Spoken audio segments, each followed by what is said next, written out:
घोड़ा और शिकारी की कहानी।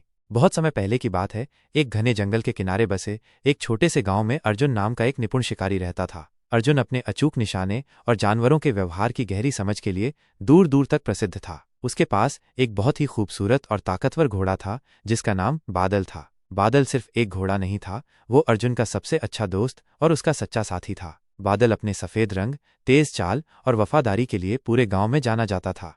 अर्जुन और बादल की जोड़ी बेमिसाल थी। अर्जुन जब शिकार पर निकलता तो बादल हमेशा उसके साथ होता। जंगल के ऊबड़ खाबड़ रास्तों पर बादल उतनी ही तेजी और सावधानी से चलता था जितनी तेजी से अर्जुन दौड़ता था। अर्जुन बादल पर इतना भरोसा करता था कि कई बार वो अपनी जान भी उस पर छोड़ देता था। बादल भी अपने मालिक के प्रति बेहद वफादार था। एक दिन अर्जुन और बादल शिकार के लिए गहरे जंगल में निकल पड़े। वे काफी देर तक चलते रहे लेकिन उन्हें कोई शिकार नहीं मिला। दोपहर ढलने लगी थी और जंगल में अंधेरा होने लगा था। अर्जुन ने सोचा कि अब उन्हें वापस लौट जाना चाहिए। तभी अचानक उन्हें दूर से कुछ आवाजें सुनाई दीं। अर्जुन ने ध्यान से सुना और समझ गया कि ये किसी जंगली जानवर के फंसने की आवाज है। वो और बादल उस आवाज की दिशा में तेजी से बढ़े। कुछ दूर जाने पर उन्होंने देखा कि एक युवा हिरण एक गहरे गड्ढे में गिर गया था। गड्ढा इतना गहरा था कि हिरण बाहर नहीं निकल पा रहा था और दर्द से करा रहा था। अर्जुन हिरण की मदद करना चाहता था लेकिन गड्ढा बहुत गहरा था और आसपास कोई रस्सी या टहनी नहीं थी जिससे वो हिरण को बाहर निकाल सके। अर्जुन उदास होकर सोचने लगा। बादल ने अपने मालिक की परेशानी भांप ली। वो धीरे से अर्जुन के पास आया और अपनी गर्दन झुका दी, मानो कह रहा हो, मालिक मुझे रास्ता पता है। अर्जुन ने बादल की आंखों में देखा और उसे कुछ समझ आया।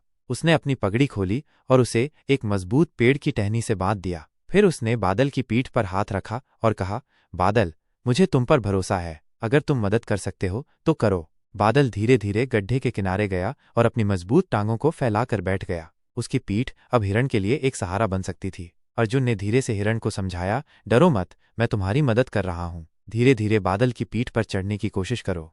हिरण डर रहा था लेकिन जब उसने बादल की शांत आंखों को देखा तो उसे कुछ हिम्मत मिली। वो संघर्ष करता हुआ धीरे धीरे बादल की पीठ पर चढ़ा और फिर एक झटके में बादल ने अपनी ताकत का इस्तेमाल कर हिरण को ऊपर खींच लिया। हिरण गड्ढे से बाहर आ गया लेकिन वह घायल था और चल नहीं पा रहा था। अर्जुन ने हिरण को देखा और उसे अपने साथ ले जाने का फैसला किया ताकि वो उसका इलाज कर सके।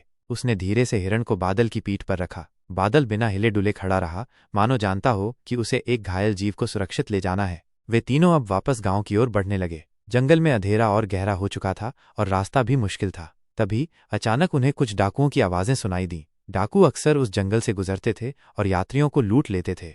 अर्जुन समझ गया कि वो खतरे में है। डाकुओं ने अर्जुन और उसके घोड़े को देख लिया था। वे चिल्लाते हुए उनकी ओर भागे। रुक जाओ, अपना सब कुछ हमें दे दो। अर्जुन जानता था कि इस हालत में वो उनसे लड़ नहीं सकता था क्योंकि घायल हिरण उसके साथ था। उसने तुरंत बादल को इशारा किया। बादल बिना एक पल गवाए तेज रफ्तार से भागा। डाकू भी उसके पीछे भागे लेकिन बादल की गति अतुलनीय थी। वो जंगल के मुश्किल रास्तों से भी इतनी तेजी से गुजर रहा था कि डाकू उसका पीछा नहीं कर पा रहे थे। एक पल के लिए अर्जुन को लगा कि वे सुरक्षित हैं, तभी डाकुओं ने तीर चलाना शुरू कर दिया। एक तीर तेजी से आया और सीधे बादल की टांग में जा लगा। बादल दर्द से कराह उठा लेकिन उसने अपनी गति कम नहीं की। वो लंगड़ाते हुए भी भागता रहा क्योंकि वो जानता था कि उसके मालिक और घायल हिरण की जान खतरे में है। अर्जुन का दिल दर्द से भर गया। उसने बादल से कहा, बादल, रुक जाओ, मुझे तुम्हारी चिंता है। लेकिन बादल रुका नहीं। वो अपनी पूरी ताकत से दौड़ता रहा जब तक कि वे गांव के नजदीक नहीं पहुंच गए। जैसे ही वे गांव की सीमा में पहुंचे, बादल थककर जमीन पर गिर पड़ा। उसकी टांग से खून बह रहा था लेकिन उसकी आंखों में संतुष्टि थी कि उसने अपने मालिक और घायल हिरण को बचा लिया था।